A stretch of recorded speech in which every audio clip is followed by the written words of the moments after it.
Programa Palavra de Fé, um oferecimento Melani Produções, fotos, filmagens e álbuns de luxo. A paz do Senhor a todos os nossos irmãos do programa Palavra de Fé.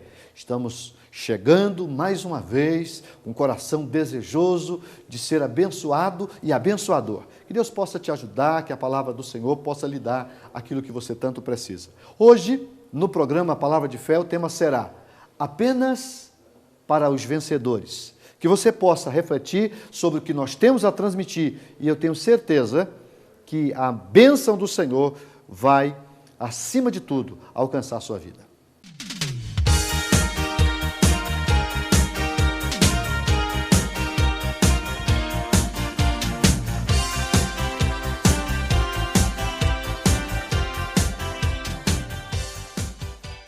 Vamos ler livro do Apocalipse, capítulo 2, verso 7. Quem tem ouvidos, ouça o que o Espírito diz às igrejas. Ao que vencer, dar-lhe-ei a comer da árvore da vida que está no meio do paraíso de Deus. Eu quero falar-lhes, baseado na carta ao Apocalipse, dentro do seguinte tema: apenas para os vencedores. Apenas para os vencedores é o tema da nossa mensagem. Para aqueles que ainda não têm convicção de salvação, o livro do Apocalipse é assustador. No entanto, para aqueles que são salvos em Cristo Jesus e que têm o privilégio já de ter provado da salvação, da libertação e têm convicção da mesma, Apocalipse é um oásis. É um livro onde estão descritas muitas promessas direcionadas aos eleitos do Cordeiro. Então, nesse estudo que eu quero compartilhar com vocês aqui, eu gostaria de mostrar 7, vou tentar pelo menos citá-las, 7 promessas que enchem de alegria o coração daqueles que anelam pela poderosa presença de Deus. Então veja que cada carta que está aqui, são 7 cartas que foram endereçadas a 7 igrejas, toda carta termina com uma promessa. E uma promessa linda. A primeira que eu quero destacar é a que li. O versículo 7 do capítulo 2 diz: quem tem ouvidos, ouça o que o Espírito diz às igrejas. E aí tem uma promessa. Veja que interessante. Ao que vencer, dar-lhe-ei a comer da árvore da vida que está no meio do paraíso de Deus. Então, apenas para os vencedores é o tema da palavra, do estudo. Agora, essa primeira promessa mostra que quando Deus plantou o jardim do Éden, entre outras árvores frutíferas, Deus plantou 2 em especial: a árvore da vida, não é? E a árvore da ciência, do bem e do mal. E se você for ler todo esse texto, você vai compreender que os nossos pais, Adão e Eva, acabaram perdendo o privilégio pelo pecado. Pecaram e tiveram que ser expulsos do Éden. Do Éden. Agora, nós temos uma promessa dizendo que quem vencer vai receber de volta, ou terá o privilégio de comer da árvore da vida que está no meio do paraíso de Deus. Não é extraordinário isso? Eu vejo algo muito extraordinário, porque com isso aqui eu aprendo o seguinte: Adão desejou, mas não pôde comer desta árvore. Contudo, todos aqueles que venceram, ou que vencerem, melhor me expressando, vai poder ter o privilégio de comer dessa árvore. Se você ler Gênesis capítulo 3, você vai ver, inclusive, Deus colocando aqui um anjo, um querubim, para impedir que Adão comesse dessa árvore. Olha o capítulo 3, versículo 22, diz assim, Então disse o Senhor Deus: eis que o homem é como um de nós, sabendo o bem e o mal, porque tinha comido da primeira árvore, que não era para comer, mas eles desobedeceram e comeram.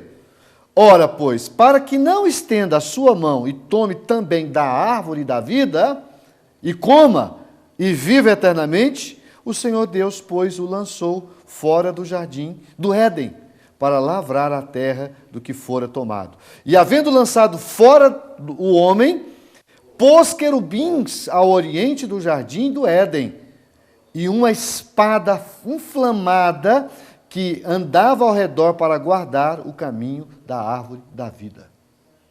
Então isso aqui está me dizendo que o homem, no estado de pecado, não podia comer dessa árvore, porque senão ele ia viver eternamente no pecado. Mas quando chegar o tempo de nós vencermos o pecado, e vai chegar o dia que nós vamos vencer em definitivo o problema do pecado, aqui está a primeira promessa. A grande promessa, ao meu ver, que é justamente o direito de comer da árvore da vida. Então, a primeira coisa que eu quero mostrar, já aplicando e contextualizando essa palavra, vamos lutar para vencer. Isso aqui é apenas para vencedor. Tanto é que começa dizendo, ao que vencer. Vencer o quê? Vencer o pecado, vencer a si mesmo. A Bíblia diz que aquele que quer vir após mim, Jesus dizendo, negue-se a si mesmo, tome a sua cruz e siga-me. Então, se você quer ter o direito de comer da árvore da vida, seja um vencedor. Essa é a primeira promessa. Vamos para a segunda. A segunda promessa está em Apocalipse 2:11. 2:11 diz o seguinte, quem tem ouvidos ouça. Aqui, a primeira carta foi escrita para a igreja, né, aos Efésios, a igreja de Éfeso, né? Agora, a segunda foi para Esmirna. E no final tem essa promessa que eu quero destacar. Quem tem ouvidos, ouça o que o Espírito diz às igrejas. Qual é a segunda promessa? O que vencer não receberá o dano da segunda morte. Uma outra promessa. O que vencer não receberá o dano da segunda morte. Quem vencer todas as tentações deste mundo pecaminoso, terá o privilégio de receber, como consequência, de comer da árvore da vida e, naturalmente, o direito da eternidade. Acabei de ler. Primeira promessa. A segunda morte não poderá alcançar quem for privilegiado com a vitória. E aqui que você precisa compreender que existe duas mortes, a morte física e a morte espiritual. E aqui nós aprendemos que a segunda morte não poderá nos alcançar. Ou seja, quem come da árvore da vida não morre, vai passar a viver eternamente. Aplicação. Eu entendo que isso aqui pode ser aplicado da seguinte forma. Quem comer da árvore da vida receberá o quê? A imortalidade. E, consequentemente, o direito de uma eternidade saudável, sem doenças, sem envelhecimento ou coisa semelhante. Você já parou para pensar nesse negócio? Isso é estupendo, isso é maravilhoso, extraordinário. Então, que você possa lutar. E aí você começa a compreender o porquê do tema. Apenas para os vencedores. Essa é, na verdade, uma outra grande e poderosa promessa. Nós vamos vencer a morte. Essa é a segunda grande promessa. Terceira promessa. Qual é? A terceira promessa está em Apocalipse, capítulo 2, 17. Agora, uma carta endereçada à igreja de Pérgamo. O verso 17 vai dizer assim, ó, todas essas 7 promessas, elas são apresentadas, mas antes, Deus inspira João para dizer o seguinte, quem tem ouvidos, ouça o que o Espírito diz às igrejas. E qual é a terceira bênção que aqui o Espírito Santo está revelando a João? Ao que vencer, darei eu a comer do maná escondido, e lhe darei uma pedra branca. Na pedra, um novo nome escrito, o qual ninguém conhece, senão aquele que a recebe. Terceira promessa é dupla. Então veja que a terceira promessa é dupla. Quem vencer receberá o direito de comer do maná escondido e receberá uma pedra branca com o nome da pessoa, não é? Onde apenas quem recebe conhece o nome. Então hoje eu me chamo Isaac. mas eu vou mudar de nome. Eu vou mudar de nome. De vez em quando alguém me pergunta, como é que eu chamo? Eu falo, por enquanto, Isaac. Por quê? Porque vai chegar o dia que eu vou ter meu nome mudado e quem vai mudar é Deus, lá no céu. E aqui tem uma promessa dizendo, né, que nós vamos comer do maná escondido. Isso aqui a gente precisa entender o seguinte, quando a arca entrou no seu repouso, o maná cessou. Quando a igreja entrar no céu, acabou o repouso. E aí vem uma pergunta, se o maná perecia tão rápido, como não pereceu escondido por tanto tempo? Resposta. A resposta é simples, porque ele estava dentro da arca. Lembra que quando a arca foi feita, Deus mandou Moisés fazer a arca? O que tinha dentro da arca? A vara de Arão, símbolo do sacerdócio, os 10 mandamentos, né? E também tinha um vaso com maná, que foi a comida que Deus sustentou o povo no deserto. Então isso aqui mostra que, apenas de uma forma simbólica, para mostrar que nós seremos espiritualmente alimentados por Deus. Além de ser alimentados por Deus, nós teremos o privilégio de ter um novo nome. Talvez esse nome seja uma coisa que vai nos dar acesso. Hoje as pessoas têm senha para acessar determinadas coisas, né? E nós também teremos o nosso nome. E aqui, alguns teólogos afirmam que esse nome realmente só a pessoa sabe, porque assim como a sua senha só você sabe, lá também teremos um nome onde nós poderemos acessar as coisas de Deus.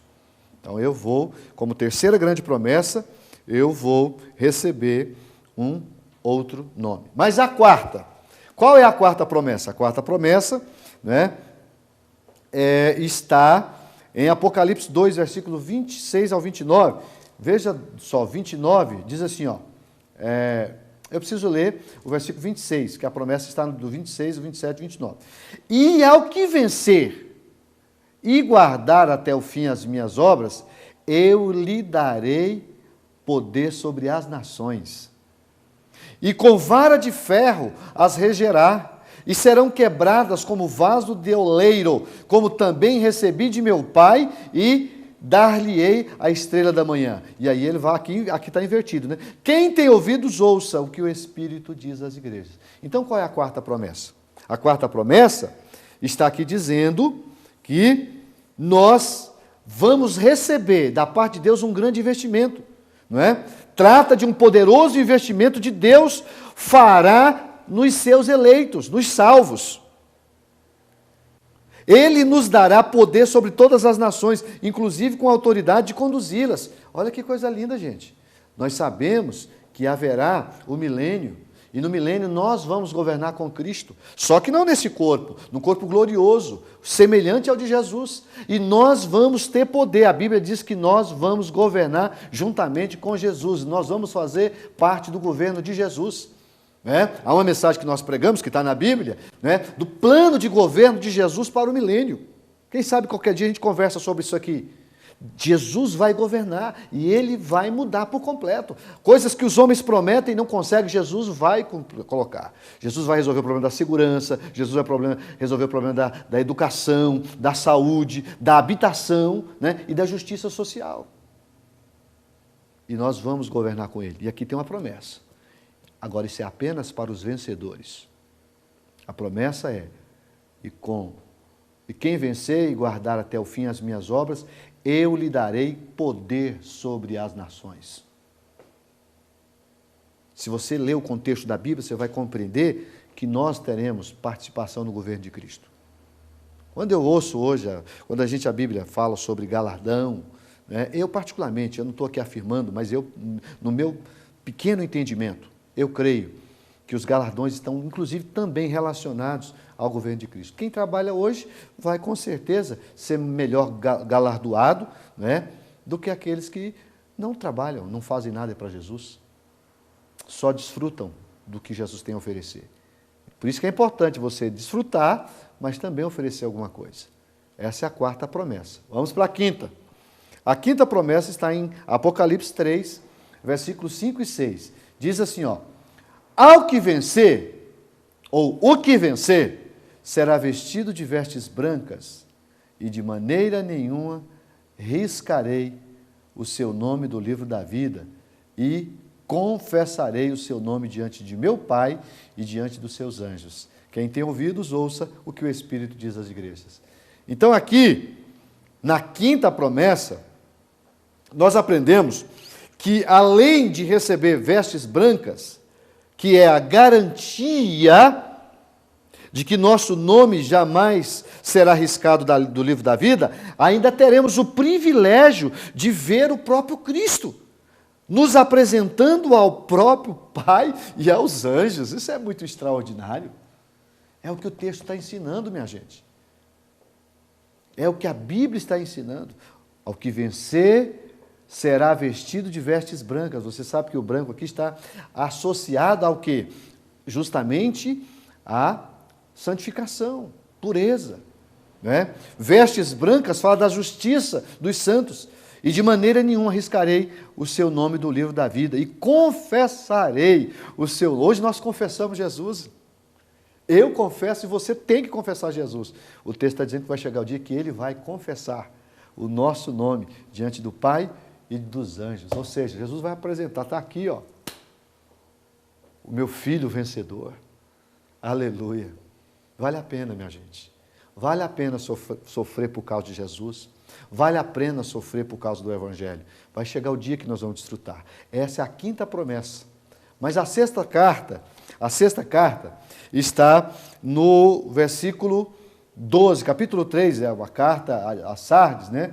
O versículo de número 12, na verdade, é escrito para a igreja de Filadélfia, a única igreja que recebeu elogios. Diz o seguinte: a quem vencer, eu farei coluna no templo do meu Deus, e ele nunca sairá. E escreverei sobre ele o meu novo nome, né? O nome do meu Deus e o nome da cidade do meu Deus, a nova Jerusalém que desce do céu do meu Deus, e também o meu novo nome. Então o que isso aqui eu aprendo? Porque justamente os crentes de Filadélfia, que é a única igreja que recebe só elogios, né? Jesus prometeu fazê-los colunas do templo do Pai. Ele está fazendo promessa. Aqui, isso não é doutrina, mas penso que é justamente pelo fato dessa igreja, de todas, ter sido aquela que mais se aproximou da perfeição. Coluna é algo muito sério, pois fala da estrutura e da sustentação de um edifício. Uma casa, ela só fica de pé por causa das colunas, interligadas naturalmente às vigas. É isso que dá sustentação à edificação. E aqui está dizendo que os vencedores vão se transformar em colunas do templo de Deus. Aleluia. Da mesma forma, eu penso que somente aqueles que se aproximarem da perfeição terão o privilégio de serem colunas no templo. Aqui os vencedores terão o privilégio de ser coluna no grande templo do Senhor. Tem coisas que a gente não compreende aqui por causa da nossa limitação da mente. Por mais que você queira entender todas as coisas que estão dentro da escatologia bíblica, a gente não compreende. Há muitas verdades que a gente não compreende. Mas, então, como fazer? Aceitá-las pela fé. É isso. Nós vivemos as promessas de Deus pela fé. Tudo isso que eu falei aqui, se não tiver fé, é bobagem. Para quem não tem fé, isso aqui eu estou jogando a palavra fora. Mas é porque a pessoa não tem fé. Mas quem tem fé, e acima de tudo ouvido para ouvir o que Deus está falando, vai dar atenção, porque aqui, por que todas essas promessas, elas estão associadas? Quem tem ouvidos, ouça o que o Espírito diz às igrejas. Todo mundo tem ouvido, aí por que uns escutam e outros não? Porque ele está falando de ouvidos espirituais. Tem gente que não tem ouvido para ouvir as coisas de Deus. Ele ouve qualquer bobagem. Ele acredita em qualquer anedota. Ele acredita em umas coisas que a gente fica até admirado da pessoa acreditar. Mas na Bíblia não acredita. Por quê? Porque não tem fé. E não tem como servir a Deus sem fé. A Bíblia diz que a fé é o firme fundamento das coisas que a gente não vê, mas que a gente espera. Então, se eu quero receber alguma coisa do Senhor, eu preciso de fé. E essa palavra, que tem como tema apenas para os vencedores, ela é baseada em tudo, através da fé. Mas a sétima promessa foi escrita à igreja de Laodiceia. E a sétima promessa está registrada no versículo 21 do capítulo 3. Vamos ler. Diz assim, o versículo 21. Ao que vencer, veja que só quem vence alcança as promessas. Lhe concederei que se assente comigo no meu trono, assim como eu venci e me assentei com meu Pai no seu trono. Quem tem ouvidos, ouça o que o Espírito diz às igrejas. Olha que coisa linda, meus irmãos. Eu amo isso aqui. Da mesma forma, aleluia, que Jesus teve o privilégio de sentar no seu trono, aqui tem uma promessa. Quem vencer, lhe concederei que se assente comigo no meu trono. Nós vamos assentar no propiciatório, no trono, com Cristo. Eu acho que isso é tremendo. Por quê? Sabe por que eu acho que é tremendo? Porque Cristo nos dará o direito, presta atenção no que eu vou dizer, Cristo nos dará o direito de assentar onde Satanás desejou assentar e não pôde. Por que o diabo fez tudo o que fez? Satanás era um querubim ungido, era um anjo de luz, mas um dia ele desejou assentar acima, fazer o trono dele acima do Senhor. E aconteceu tudo o que aconteceu. Mas aqui a Bíblia está dizendo que nós vamos ter o privilégio de assentar com Cristo no seu trono. Isso é maravilhoso. Isso é extraordinário. Então, o que eu gostaria de deixar nessa reflexão? Viver por promessa é viver por fé. Seja um vencedor. Lute para ser vencedor. Não permita que a sua vida seja maculada com as coisas dessa terra. Eu tenho visto muitas pessoas que vivem como se não fosse morrer. Não se preocupam com a eternidade. E olha, meus amados, querendo ou não querendo, mais dias ou menos dias, todos nós iremos. É verdade que nós estamos aguardando o arrebatamento da igreja. Isso pode acontecer, e se isso acontecer antes da nossa morte, nós não morreremos, nós vamos ser transformados. A Bíblia diz que para quem morreu, haverá a primeira ressurreição. Para quem estiver vivo, haverá o arrebatamento da igreja. Nós seremos transformados e juntos, mortos, ressuscitados e vivos transformados, vamos encontrar com o Senhor nos ares. E é a partir daí que Deus começa a cumprir tudo isso. Todas essas promessas, vejam, foram 7 que eu fiz. Aqui a leitura expliquei, de forma resumida, mas expliquei cada uma dessas promessas. Então vamos abraçar as promessas do Senhor, porque isso aqui é Deus falando, meus irmãos. Se você crê na palavra de Deus, se você crê na Bíblia, creia nas promessas. Um dia eu vi um pensamento que eu amei, e eu tenho vivido por ele. Sabe qual é o pensamento que eu ouvi? As promessas de Deus é melhor do que pagamento à vista. Olha que coisa linda! As promessas de Deus são melhores do que pagamento à vista. Isso significa dizer que Deus, irmãos, vai cumprir o que Ele prometeu. Nós haveremos de desfrutar de todas as benesses que estão profetizadas. Então, guarde isso. Lute. Isso aqui não é para qualquer um. Isso aqui é para os vencedores. Por daí o tema, apenas para os vencedores. Vale a pena dizer não para o pecado, vale a pena dizer não para esse sistema mundano que leva as pessoas ao pecado. A Bíblia diz que nós devemos vencer o mundo e tudo que no mundo há. Não ameis o mundo nem o que no mundo há, porque tudo que há no mundo é consciência da carne, dos olhos, é a soberba da vida, não é do Pai, mas do mundo. E o mundo passa, e as suas consciências também. Mas aquele que faz a vontade de Deus permanece para sempre. Que Deus possa nos ajudar.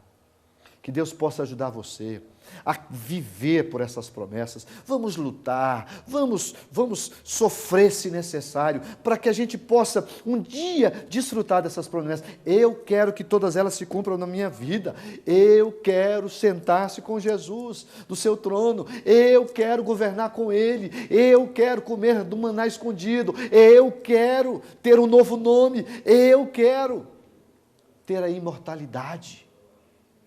porque quando eu comer da árvore da vida, eu nunca mais vou ter que provar a morte, eu me tornarei imortal. Isso tudo é história, pastor. Uma história contada para a Bíblia. Você tem o direito de crer nela ou não crer nela.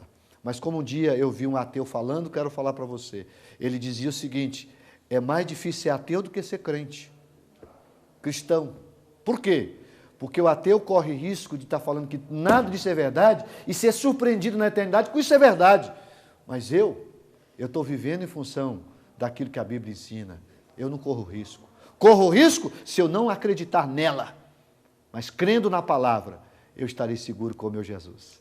É essa a mensagem que eu deixo. É essa mensagem que eu quero deixar para você. Que o Espírito Santo possa nos levar a compreender que somente os vencedores vão desfrutar dessa promessa. Vamos orar? Vamos pedir a Deus que venha nos ajudar.